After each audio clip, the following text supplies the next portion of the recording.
bless us, and we pray that you bless Sean as he speaks to us today. Amen.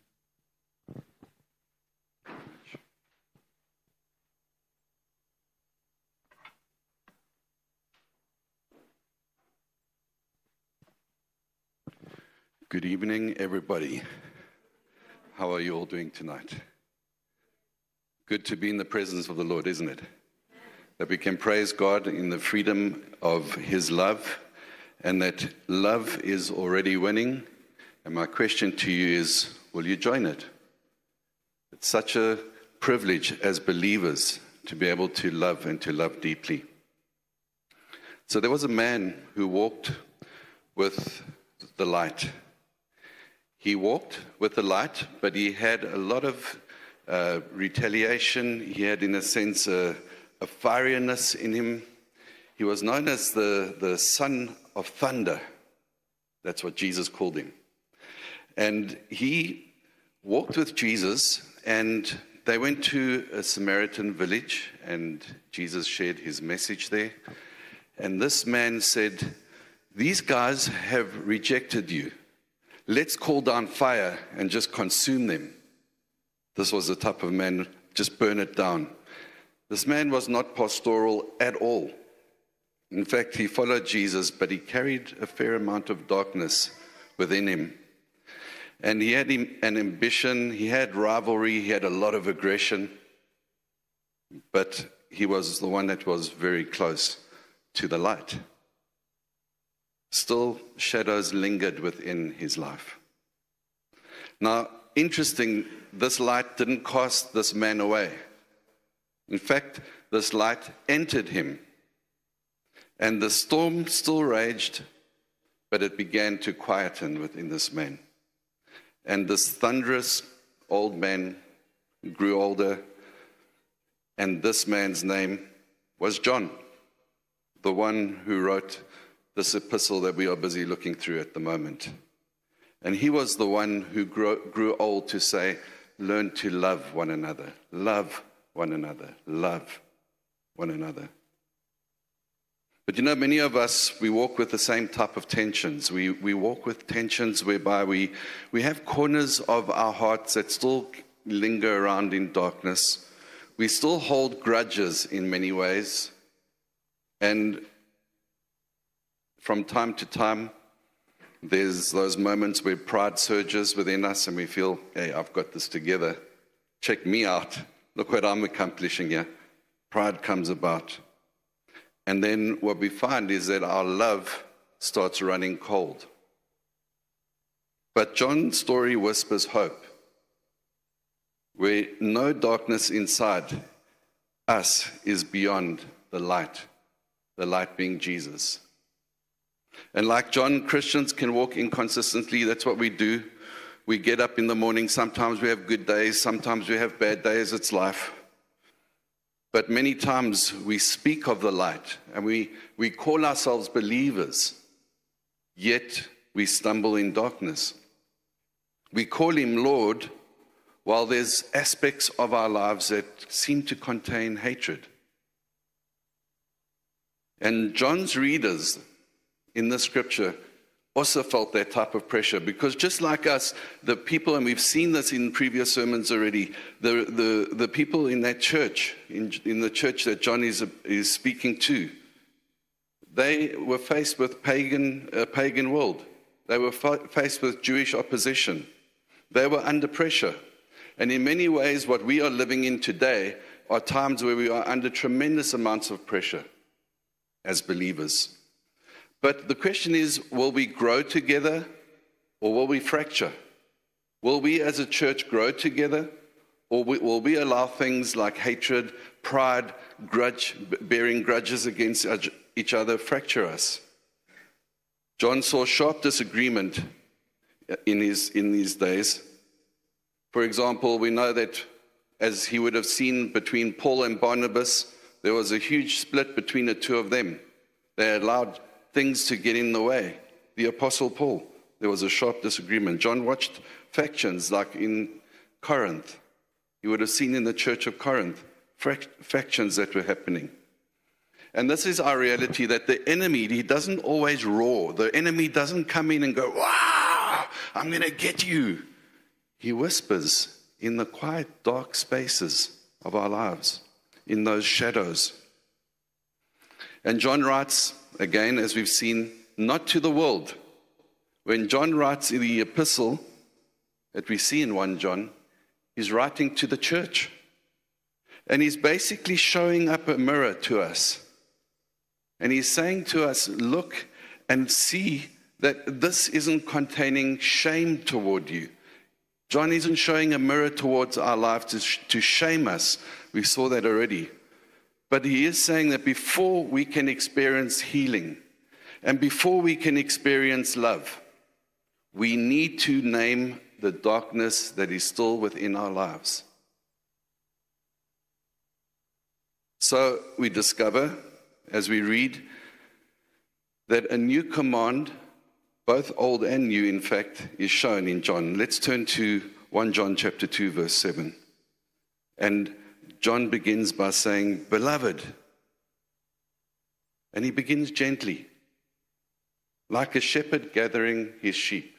John says, beloved. I'm not writing a new commandment to you, but an old commandment, which you have had from the beginning. We've been singing this evening, we've heard with the prayers, God deeply, deeply loves us. And the command has always been to love. And the command that is old was from the beginning in the Father. The love that we have, that he said, was love one another. And that love is and has been and was always woven into creation. It wasn't something that was revelatory as in what is going on here. It is the fact that this command, this old command, was love. The old commandment is that the word we have heard would be that we would love. But we continue in 1 John, verse 8. He continues and says, on the other hand, I'm also writing a new command to you, which is true in him and in you. This command is new. For love himself, that is Jesus, has walked among us. John is saying, and we saw this in chapter 1 as well, Jesus is real. Jesus walked with us. Christ was self-giving of his love. He continually gave his love. And God's people have always called on this love. This love in the new command, as a new commandment, has been brought to us by the Spirit's power. The Spirit is true in us too. So the light has already come. And this is what John is saying in verse 8 as we continue. Because the darkness is passing away and the true light is already shining. So this newness is not in us. This newness is not in us, but it is in Christ Jesus. And the love that hasn't changed is in Jesus. The light has appeared. And what was written once in stone is now written on our hearts.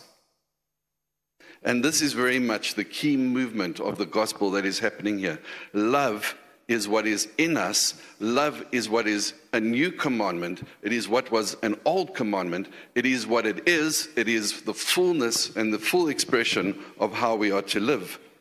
This light that has come isn't something whereby it crushes us because we are still having these dark spaces, these shadows in our lives where the enemy would want to crush us.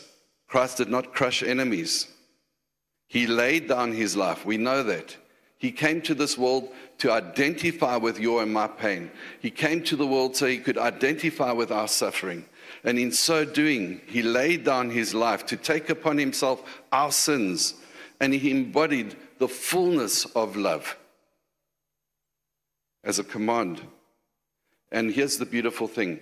He inaugurated the kingdom of God. What that means is that God's future kingdom, that which we will one day enjoy in full, broke into the present through Jesus Christ. And in Christ, though we're not fully yet in the kingdom, we are already in the kingdom. The already and the not yet you may have heard before. The kingdom of love is advancing, and darkness is certainly retreating. I want us to look at this together. Can you move to the next slide? I want us to read this together in faith. I want us to read it as a church aloud, because this is the big idea, the reality of the fact that the kingdom of God has already broken into our lives as believers. Let's read together. Because the light of Christ has already broken, we will walk in love as citizens of his coming kingdom. We will reject hatred's darkness. We will walk in the advancing kingdom of love. The question is not, will the light win? The question is, will you walk in it? You know, we are living in a day and age where we are so bombarded by darkness, and we would think that darkness is winning. We would think that political powers and what we see across the world, and how the church is even in persecution, and how it would be that it seems like the enemy is winning. And it would seem like that we have no more hope, because as a Christian people, it just seems like Satan has got so much more power and victory in the world. When we look at our lives and we think, why is it that I can't make progress? And why is it that I seem to be always hung up with difficulties? That we think that the enemy is winning. But that is so far from the truth. The reality is that the light has broken in. And even though we don't feel that in such a fast pace, the light is advancing and the darkness is retreating, because Jesus Christ has overcome. Amen? Jesus Christ has overcome for our lives, in our lives, and for our futures. And we need to know that love is already winning. My question is, will you join it? So the light of Christ reveals some kingdom realities. And this is what we want to look at this evening. We are to walk in these kingdom realities, and we are to walk in the light of Christ. When we want to live in this kingdom, we need to position ourselves in our reality. That is, that we are in Christ Jesus and that we are walking in the light. But John unfolds 3 kingdom realities that helps us understand what this light is actually doing. This light of Christ. It is one that is exposing, one that is revealing, and one that is transforming. And that's what we're going to look at this evening. Where the kingdom of God breaks into our lives, there is victory. And we are victorious because we are in the kingdom of God already, but not fully yet. The first kingdom reality is that Christ exposes darkness. Darkness is exposed. Before love can heal, it's important for us that we know what the darkness is within our own lives. There are things in our lives that we know and we are aware of, that we are doing, that again we know, as John is telling us, and at the church in those days, we shouldn't be doing those things. So what John does is he begins with exposure before exhortation. He puts it flat out there for us to understand what are those things that are those shadow areas that we are hiding in our lives. And John's not doing this to shame us, but to rescue us from self-deception, because that's what it is. We are living in the light because Christ made a way for us, but we deceive ourselves when we think that we can carry on living the way we want to and not enjoy this light that is ours, because Christ loves us and we don't live this new commandment. So John begins with exposure before exhortation. Let's pick up again in verse 9. The one who says that he is in the light and yet hates his brother or sister is in the darkness until now. The one who loves his brother and sister remains in the light, and there is nothing in him to cause stumbling. But the one who hates his brother or sister is in the darkness and walks in the darkness and does not know where he is going, because the darkness has blinded his eyes. So this is pretty sharp language that John's sharing here, because spiritual blindness is a very real thing. We either walk in the light or we're walking in darkness, but we can't be in both. We can't be in that middle gray area and think we're going to live life victoriously. We're going to live life in the kingdom of God. Because what we will experience is, if we choose to be living in the darkness, we're going to think that darkness is advancing. And even though you are holding yourself back because you are positioning yourself in that darkness, you are dismally failing yourself in that reality, and I would be too, because light is advancing. Christ doesn't come against his own word and say, I can't overcome. My blood that was shed for you, that was just a plaything. No, that was a reality. So the reality for us is spiritual blindness if we choose darkness. But we can choose light because Christ has and is the light and has brought us into that light, the kingdom of light, the kingdom of God. Spiritual blindness can also be a choice between love or hate. You can't love somebody and hate them at the same time. It's just impossible. There can be aspects of what the person does that you hate, sure, but the individual themselves, you either hate or you love. And what is it and who is it in our lives where we are living as believers, but when that person enters the room, your whole character changes. Your whole demeanor changes, and you get that in you. I can't handle that person. Well, that's not walking in the light. That's walking in the darkness. Spiritual blindness, John is also saying, is that you either see or you're blind. That is your option. Are you going to choose to see, identify, work through, ask God through those things to work through those things? Or are you going to remain blind and keep yourself in a place of bondage?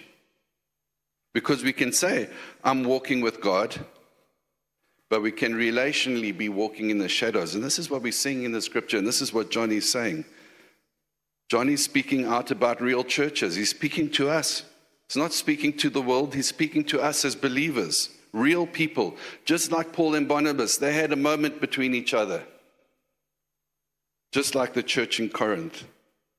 And yes, we do belong to Christ. But when hatred creeps in, it takes us over. Hatred takes over. And John's definition of hatred is broader than overt hostility. It includes relational neglect.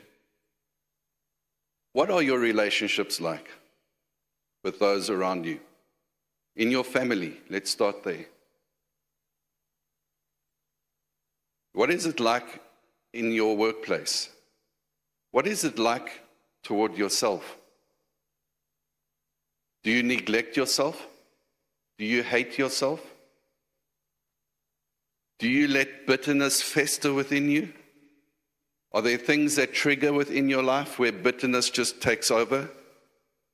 Where, whether it be your biological sister or brother or your spiritual sister and brother, as here in this church, there's this festering of hatred. Because the problem is that when we hold on to these things, they blind us.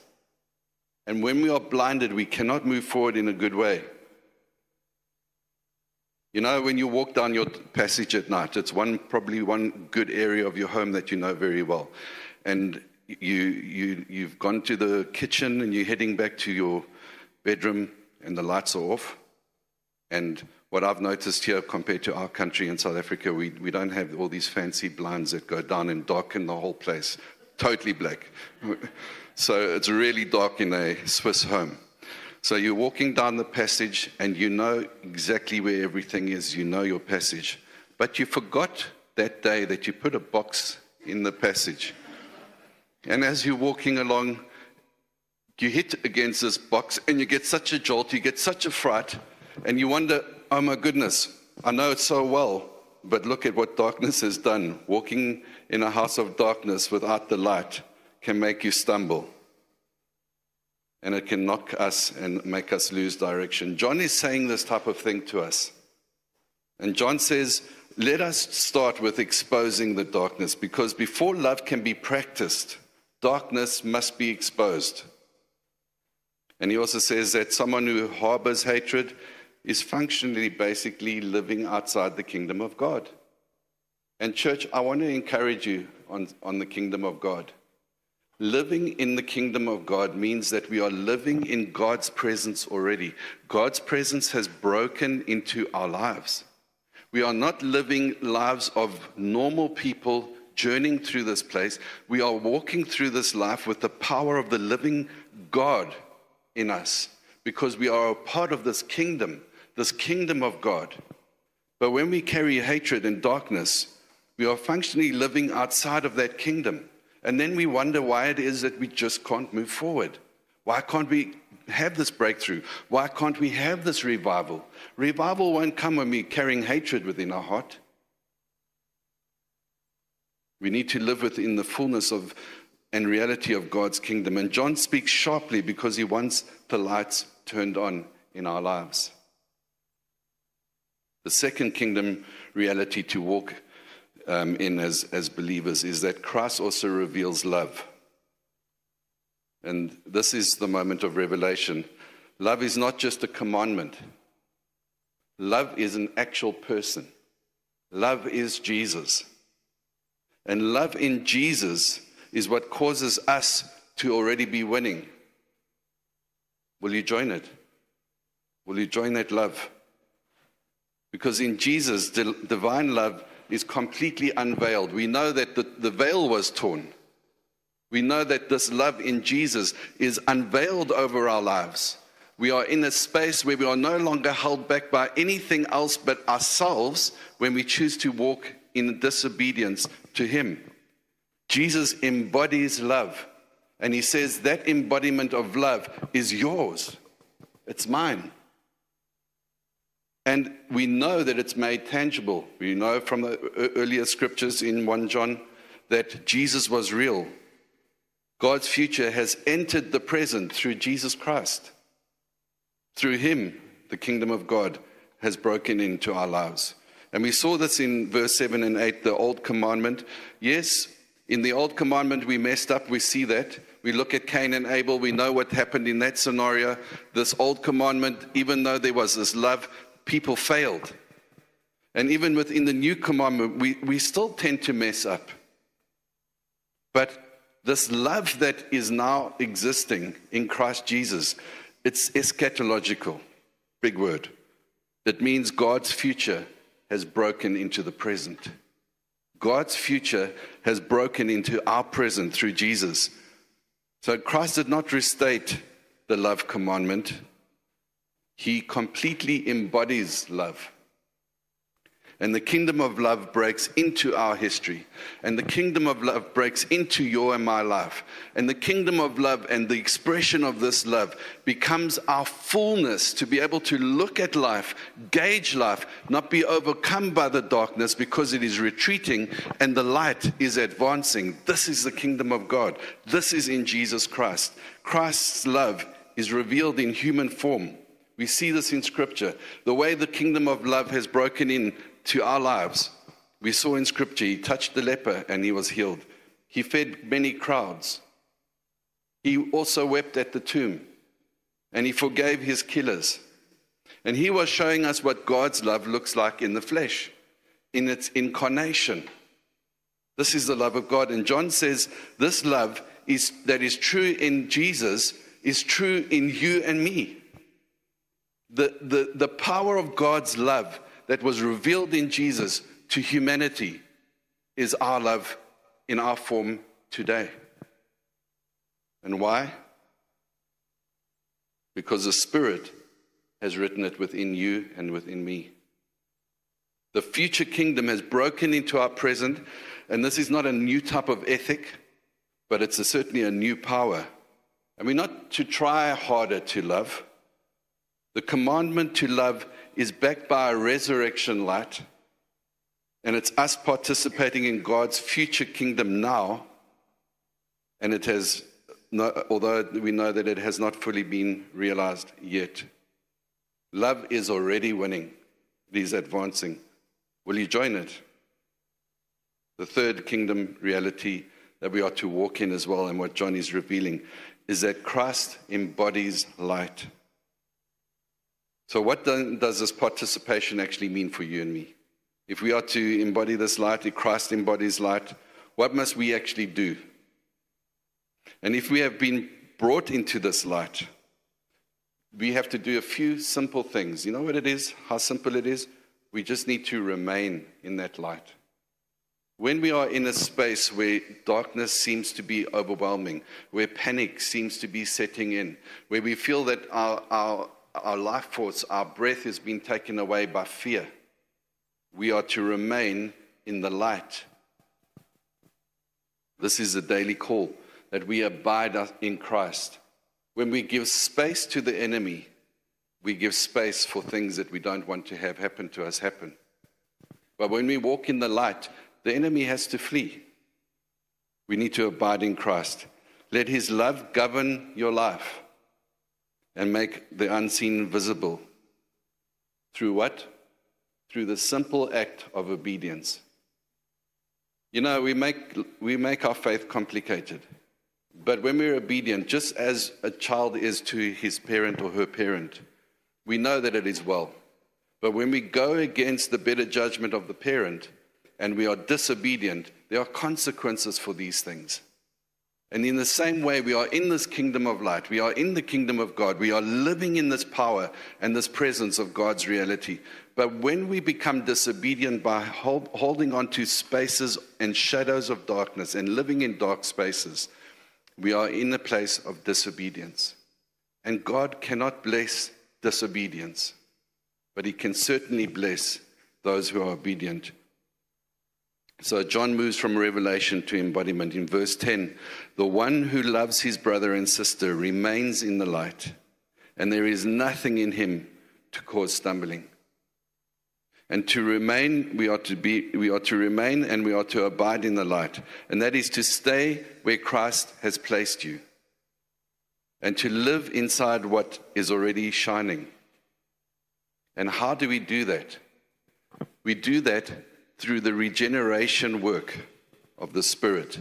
What is that? That is the Spirit's transforming work within your life. The Holy Spirit is continually working in you and in me.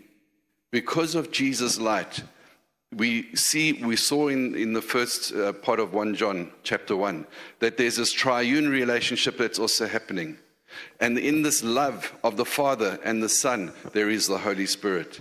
And this regeneration that is operating within our lives is that the Spirit of God is transforming you, and he's transforming me, and he's transforming us as a church day by day, moment by moment, through the difficulty that we're going through. Whatever it is that you're struggling with, the Spirit of God is transforming you through that situation.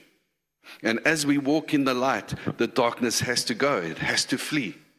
And in the presence of the living God, we find that this transforming work of the Holy Spirit is in our lives. And the Spirit has planted love in you and in me. He has created within us the love that we can look at our neighbor and love them, despite the fact that they hate you. You can learn to love even though they oppress you. You can learn to love the world even though they threaten you and your life. You can hold to your faith even though they would say to you, give it up, or it is your life. Because when we are walking in the kingdom of God, we have this power of this transforming work of the Spirit in us. And our task, the Spirit has planted love in us, and our task is that we draw it out. We need to be intentional. As the church, as River Life, and as a believer, we need to be intentional with our lives. We're not here just to pass through from one day to the moment. Sure, I got through another day of work today. I'm exhausted. Oh gosh, tomorrow it's going to be the same again. No, we are intentional. What are we doing in the workplace from day to day to day? What opportunity is God giving to us that we can be the light to the dark world, and that we see this light advancing, because we are to draw it out. The Spirit has planted love in each and every single one of you. To let what God has planted bear fruit. So it's about walking in that space every single day and loving that. He invites us to make his love visible through our choices, through our actions, and through our words.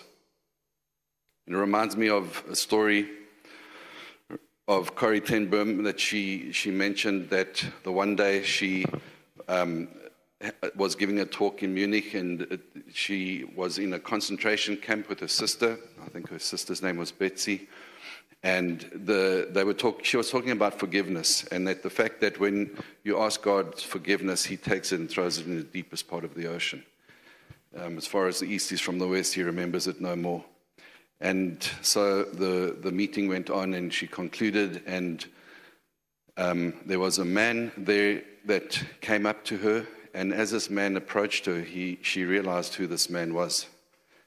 He was one of the guards in this concentration camp, at which her sister was killed.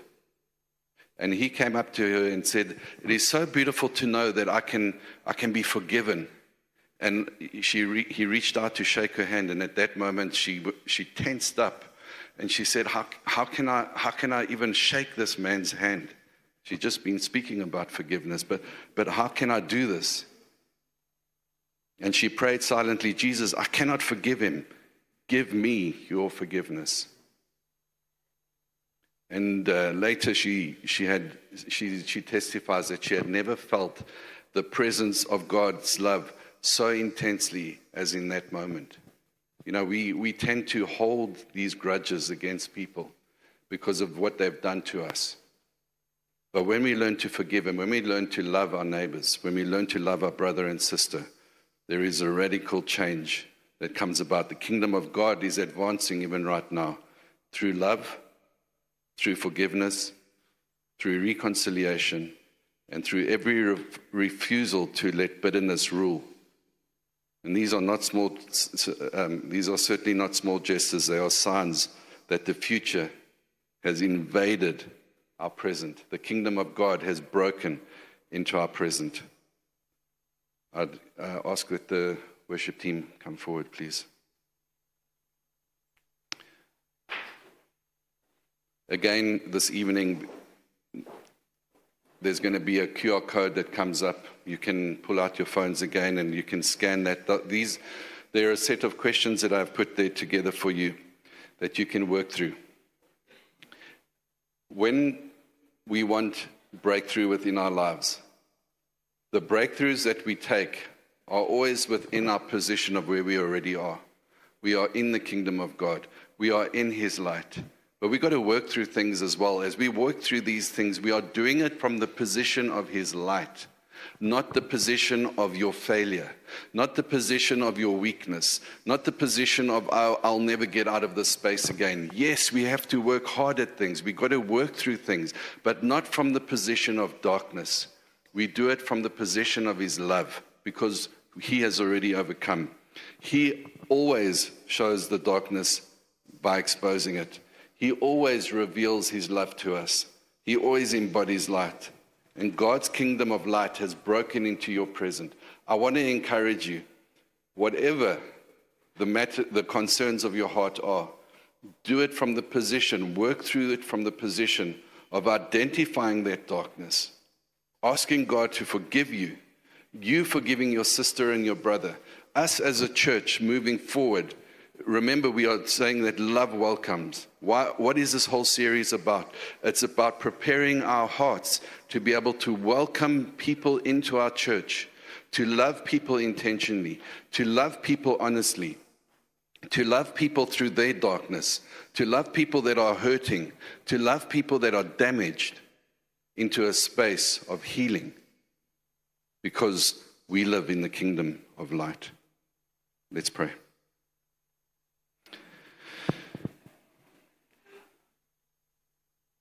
Jesus, we bless your name. We love you. We are humbled by the fact that your light shines in our lives. We thank you that your kingdom has broken into our present. And though it hasn't fully come about, we know that we live in a safe place.